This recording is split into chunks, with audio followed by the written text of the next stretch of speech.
morning everyone from Chelm, a small city in Poland near the border with Ukraine. I'm heading to the train station of this town to head into Ukraine. Of course, as many of you know, can't fly there now, so the only way you can get there is by train or bus. I have been planning this trip for a while now. It's a bit of a different kind of travel. Most normal people would not be going to Ukraine right now. I wouldn't advise against it or for it, because it really just depends on you. It depends on the kind of person and the kind of traveler that you are. I had been interested in going to Ukraine for a very long time, even before the war, but because it's a whole strange process to travel there now, I figured I would start documenting from here before I even get into the country to kind of show you guys what it's like to take the train into Ukraine now.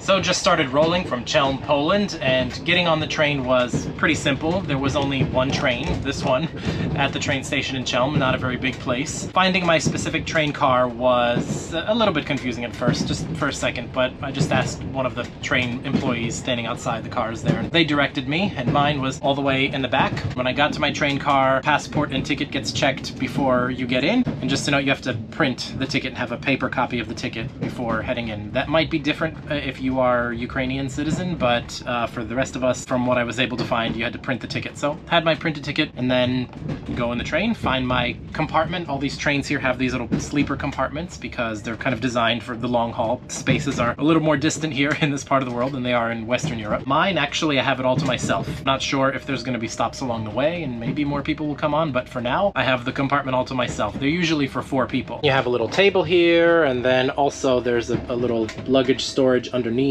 the bottom one there, and then also they give you a little package here with a towel and a blanket. So, and then there's coat racks up here, and then a little mirror here on the door which closes, which is nice. Some extra blankets up there as well, some extra luggage storage on the top there. Also a little plug here, which for a long trip of course will be needed, and then the window to kind of look outside. We're almost at the Ukrainian border now. I think that part of the reason it takes long is because the border can take a while. Got some things from the supermarket as well, because there's no food or cafe service as far as I've been able to find out from here, so made sure I had enough water and some snacks and sandwiches.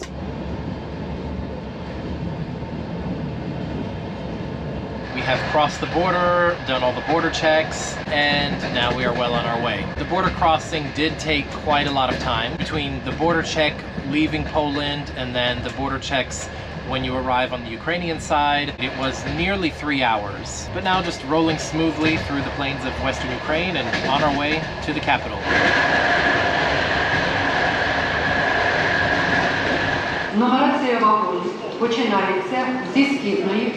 All right, so just arrived finally in Kyiv. It's a rainy night. I'm gonna go up and check into where I'm staying.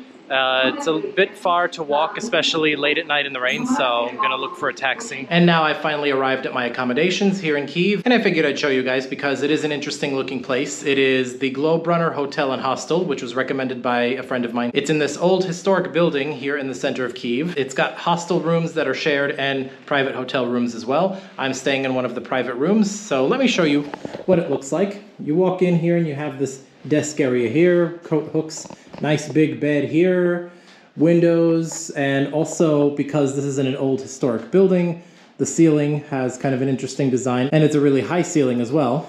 And then you have here the bathroom, which by the way is in this like thing here that suggests that this room totally did not have a bathroom when this place was built, probably like 100 years ago. Not surprising.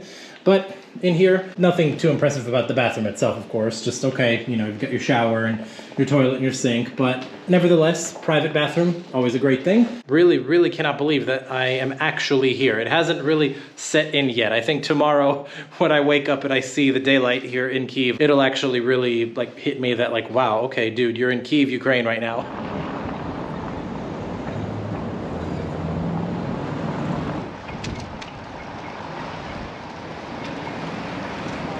And hello everybody from the following day here in Kyiv. I am in St. Sophia's Square, which is in front of St. Sophia's Cathedral, which also has a bit of a monastic complex that for a small fee you can walk around and take a look at. But it's one of a few things here in the city center that are cool to see. A lot of the things that are nice to see here are pretty walkable. So today, without too much of a set plan, I'm just going to walk around and see a lot of the cool looking buildings and historical sites.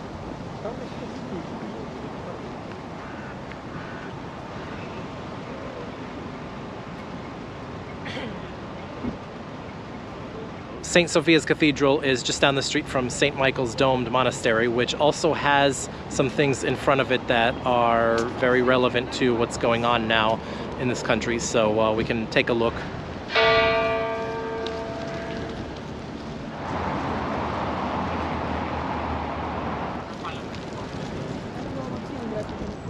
I made tours.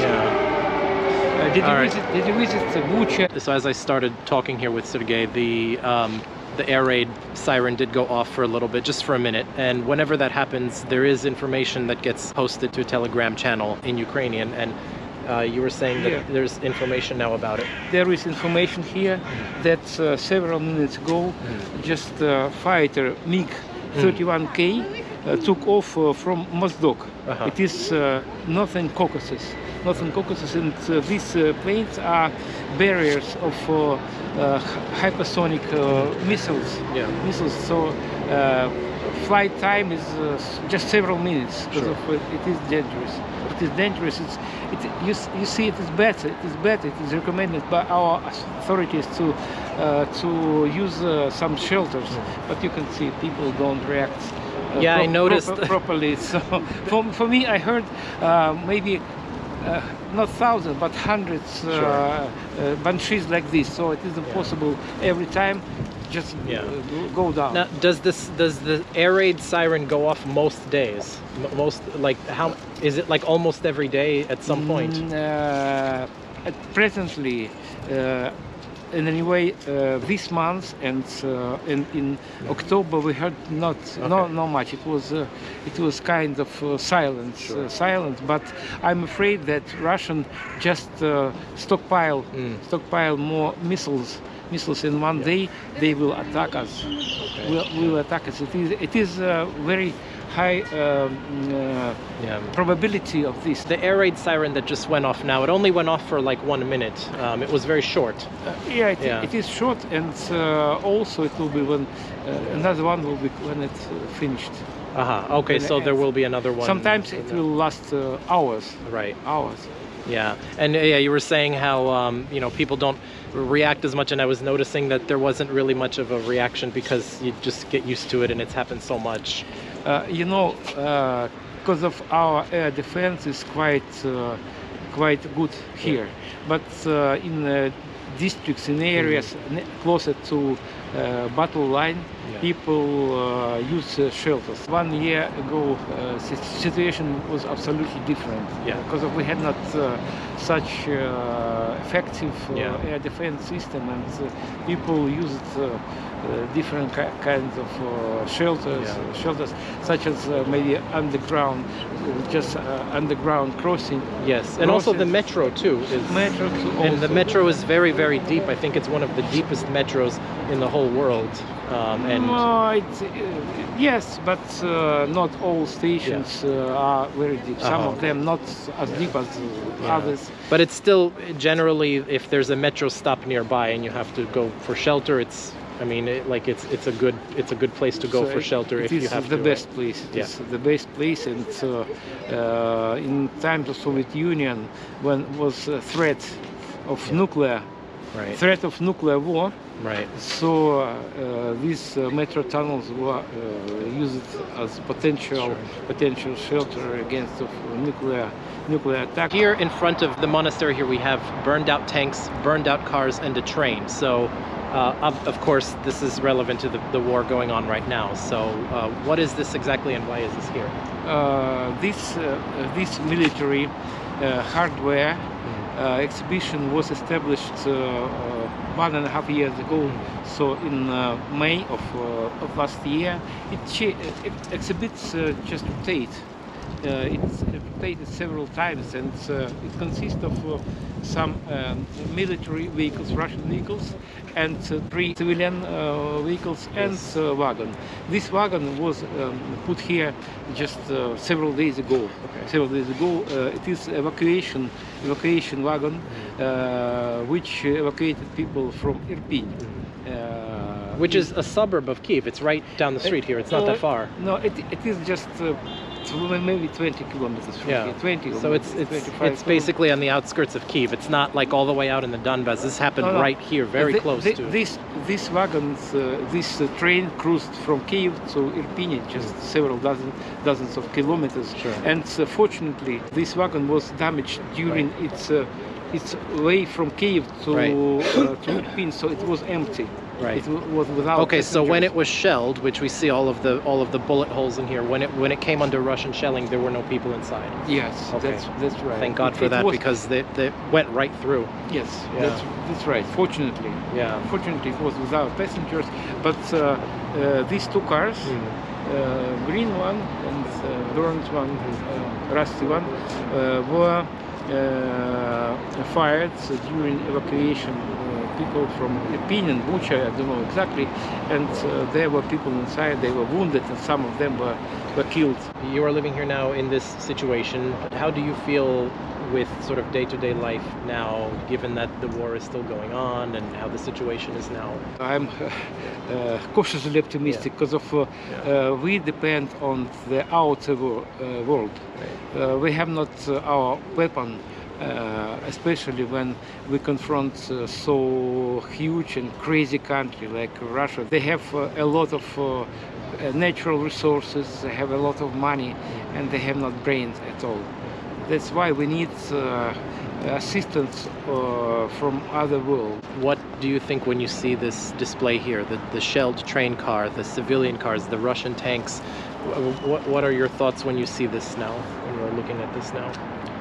You see, for me now it is nothing, absolutely no reaction, because of I live inside the war, and this is part of my everyday life. So nearly every day I hear banshees and some vehicles, and sometimes I see just military vehicles on the road, which go to front line, and sometimes I see damaged hardware, which is on its way to some repair shops and so on. So I live inside the war, so it is not emotions for me in any way.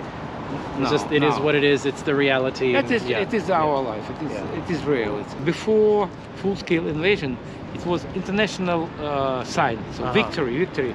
Now we prefer Trident, Ukrainian Trident, because of this sign was put on Russian military vehicles. So for us, they spoiled this sign, victory. Now victory for us is okay. So now it's 3. Trident.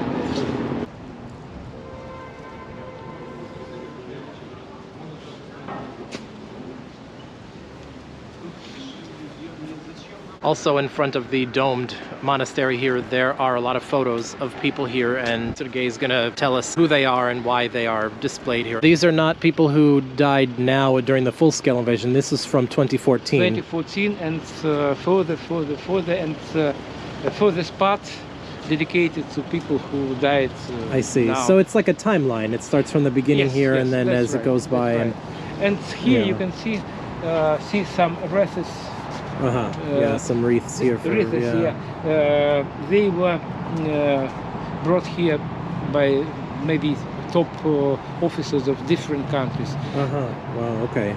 And Mr. Biden also was here. When he visited. He was, I saw him. It's not a surprise that this wall is very, very long, because, of course, this has been such a bloody and protracted war. So many young men having their lives cut short over Russia's territorial conquest. It's really sad to see, but it's nice to see that they're being honored like this here for everyone, both those who live here and visitors like myself, to see and remember them and remember their lives. Thank you for everything, for the nice conversation, and for showing me all of these things here, showing us here there for everybody who'll be watching here on Global. Thank you for watching. And may I ask you if maybe someone is going to visit Kyiv, and I can give them tour around Kyiv, and maybe sometimes I conduct tours around Kyiv region. Yes, if there is a link or something that I can put in the description of my YouTube video, and then anybody who's watching who's interested, they can find you. Yes, and, please. Yes. See you next time we come to Ukraine.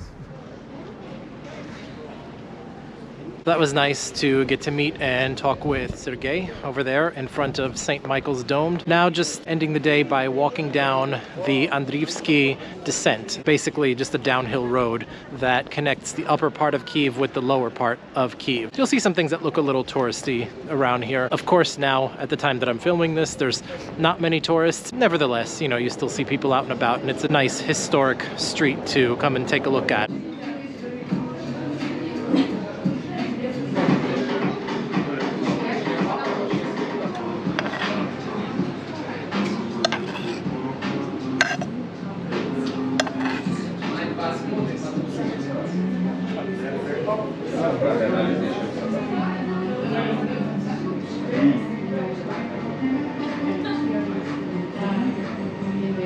So that was a nice end to the day with a really nice Ukrainian dinner at a traditional Ukrainian restaurant here in Kyiv. I'll leave a link down below about the restaurant. I definitely would recommend it if you want something really Ukrainian while you're here. Unfortunately, they didn't want me to film what it looked like inside because there was a lot of really traditional Ukrainian things all over the restaurant there. But because of the fact that it is here in the center of Kyiv, near a lot of things, there is still the war going on right now. Understandably, they were not really keen on having the area filmed in there, but they let me film my own food at least. But anyway, that's it for today. We'll be back tomorrow for some more of Kyiv.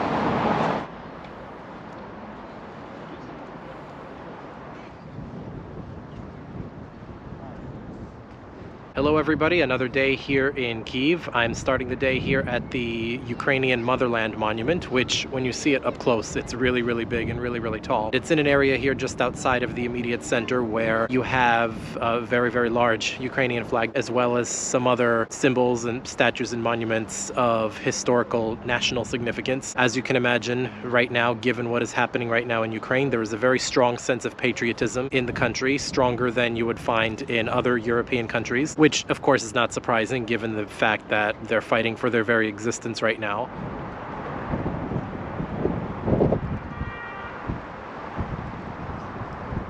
Just underneath the Motherland Monument, you have the World War II Memorial and Museum, which is not very big, and for a very small fee, which is equivalent to less than $2, you can go in and see not only World War II history, but also a little bit of the war that's going on right now, this very moment. There is a part of the museum where you have a couple of the drones that have been shot down, the Iranian and Russian drones that have been attacking Ukraine and Kyiv specifically as well. It's really interesting when you see a museum that is dedicated to a war that is long past, but yet at the same time there's a war going on right now, which has some similar dynamics as well. So I mean, you're seeing that in a museum while it's actually still technically going on. It definitely felt a little bit different than a lot of other history, especially war history museums that I had been to, given that, okay, you know, all of this stuff happened here in World War II and it was really terrible, especially because Ukrainians for so many years had been subjugated by people from both the East and the West. But then also you have the fact that this country is still fighting for its own existence and its own freedom today, and there are things already in the museum relevant to that fight that's going on right now. It brings a level of gravity. Even if you're here and visiting and nothing is happening specifically right here in Kyiv, things are pretty calm as of specifically the days that I'm here. We had that one air raid siren yesterday. So far today there haven't been any, and even that wasn't really too alarming because there wasn't anything directly overhead here and people were not really reacting and, you know, rushing for shelter or anything like that. Kind of like a routine thing by this point. Nevertheless, still a bit different when you're seeing history still going on right now. This was one of the reasons why I wanted to come up here to this part of Kyiv while I was visiting here, because I know it's significant not only to the history of this land, but also to what is still going on in this land and to the people here right now.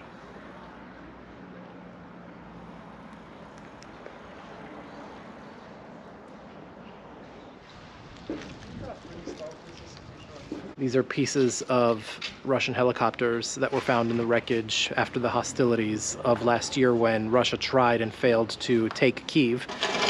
There's also here on the other side, over here, some more pieces of Russian weaponry, I believe, that had been recovered after they were forced back from Kyiv, and now they're on here on display to see.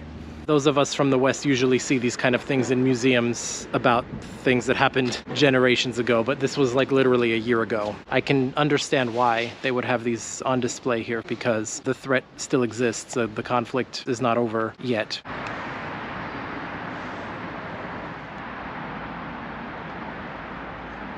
So decided to go towards Maidan Square from the World War II and national monuments on foot, which is a pretty long walk. I'm sure anybody from Ukraine, especially if you know Kyiv, will probably think I'm crazy for wanting to walk that far, but I figured, all right, well, I don't mind a long walk. It's a pretty nice day and I can see some things along the way. What I didn't factor in, and what Google Maps didn't factor in either, is that there are a lot of things between there and Maidan that are blocked off because of what's going on now. So you had to go around a lot, and then every time there was another street going up towards Maidan, it was also blocked off. So basically I had to come all the way down here to this main avenue here. This leads up to Maidan Square. No air raids today though, so we haven't had any of the disruptions that, of course, you have to kind of be prepared to deal with.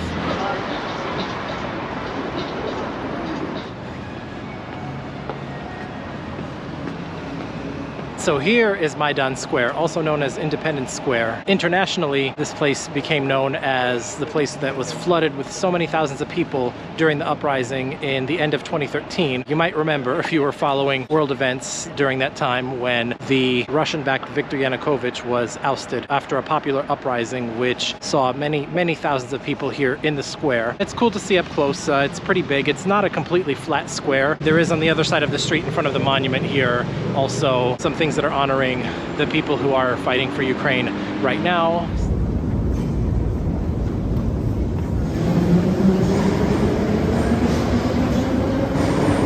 So now we're in another part of Kyiv here, and I'm here with my amazing friend here, Yulia, who's from Kyiv. Hi. We studied together in the US, right? Yep, in Syracuse. Syracuse University. Yep, we had done our master's degree at the same time there. Yep. And I always said I would come and visit Kyiv if you ever came back. So here we are. And I did. And I live here. Yes. We're in a part of Kyiv that I haven't seen yet after all this walking around I've done in this whole city. So where are we? What is this place? So we are currently in Podil. This is a lower part of the city area. It's located next to the river. It is considered a cool and hippie area in the city where a lot of young people hang out. There are a lot of techno clubs here, cool bars, restaurants, coffee shops. It's a cool area to be in. This is one of the oldest universities in Ukraine, called Kyiv Mohila Academy. I actually studied here. I did my bachelor's in political science here. It's very pro-Ukrainian, very active. It's a pretty important place for Ukraine as well, so ta-da! Yes, and you were telling me that this university for many years during the Russian Empire was closed, and then in 1991, as soon as... Yeah, with the first days of independence, it reopened, and it's been working ever since, and there are a lot of graduates every year. And yeah, as I said, an important place for Ukrainian education and history. Excellent, very cool. Yep. So this street is called Sahaidachna, you said? Sahaidachnoho. Sa ha da chnoho. Yeah, close to it. All right. So even though I may get the pronunciations a lot, but just remembering how it all is. But you know, your English, even when really tired, is still way better than my Ukrainian is, even on the best days. I haven't. I did my 2-year master's in English, and you came to Ukraine for the first time. Exactly. So I think exactly. You're doing fine. Well, I appreciate the moral support. Yes. Some very basic words I at least try to learn. You know how to say thank you? Yes. Say it. Дякую. Very nice. That's the thank you. No. Дякую. De toilette. Прошу. Прошу. Which means please. Please. Okay. You know. Dobry вечер. It's very good. Ty krasiva, you know, like the important stuff. Wow, wow. The important stuff. You're prepared. Okay. Yes. Always got to know the important stuff.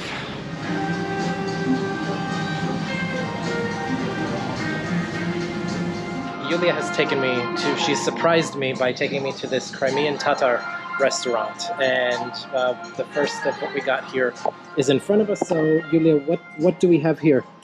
So we are in Salam. It's one of the newest Crimean Tatar cuisine restaurants in Kyiv.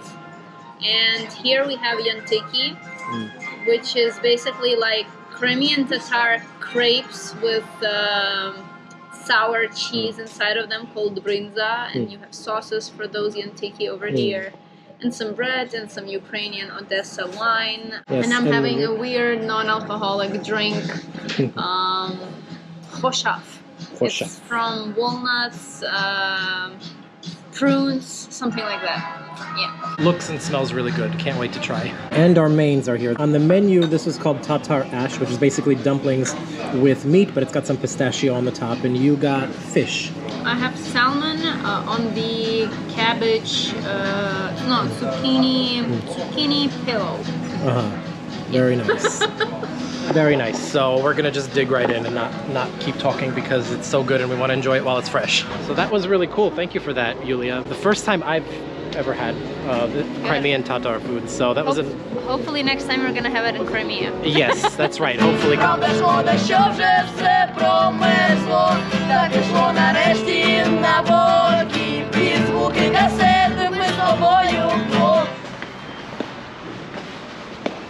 So we've now entered a funicular. Correct. Where does this funicular go and why are we here? So it's a public transport, but it's more of a tourist attraction. And it's taking us from the lower part of the city, which is Podil, to the upper part of the city, which is the center of the city. So it's going to be a 1 to 2 minutes ride up, pretty fast. Slow. That's okay. All right. So I mean, in terms of minutes, yeah, it sounds fast, but you'll see the speed with which it's going, and it's pretty slow. That's what we meant. Now that we've gotten off the, you know, very, very affordable funicular up here to the upper part of the city, and we're in this park here. Yes, this is a park called Volodymyrska Hirka, and I'm not sure. Very nice, but I'm not sure how to translate it, so we'll leave it at that. Okay. There is a fountain here. It's a whole view of the city, which we're gonna come to right now. But it's dark, so you're only gonna be able to see the lights. Where we just walked around, it was really dark, so it was really hard to film anything. And also my GoPro batteries are all dead, so I switched to my phone now. But basically, what was it that we just walked by? We walked by the Arch of the Friendship of Nations, which has a crack in it now, both visually and mentally. And now we're back to the city center. We're at the square, which is called European Square. Maidan was also happening partially here. This area that we walked by would look really nice because you can see across the river. There's a lot of points though at Kyiv where you can see across the river. Some points that I went to earlier and showed you guys. We have now stopped in front of the Opera building. It's the National Opera of Ukraine building. Ah, it's right there. Very nice. That's pretty much it though for this evening. You know, we've had a nice little walk around, but we'll have to leave it at that for now. Yeah. So, thank you. I hope you enjoyed the video. Thank you. Thank you so much, Julia. I really appreciate you showing me some more around Kyiv, more than I could see just on my own here. It's always nice to have good friends in good places. Hope we'll meet again. It was a pleasure to have you here. Thank you. Дякую. Welcome, proszę.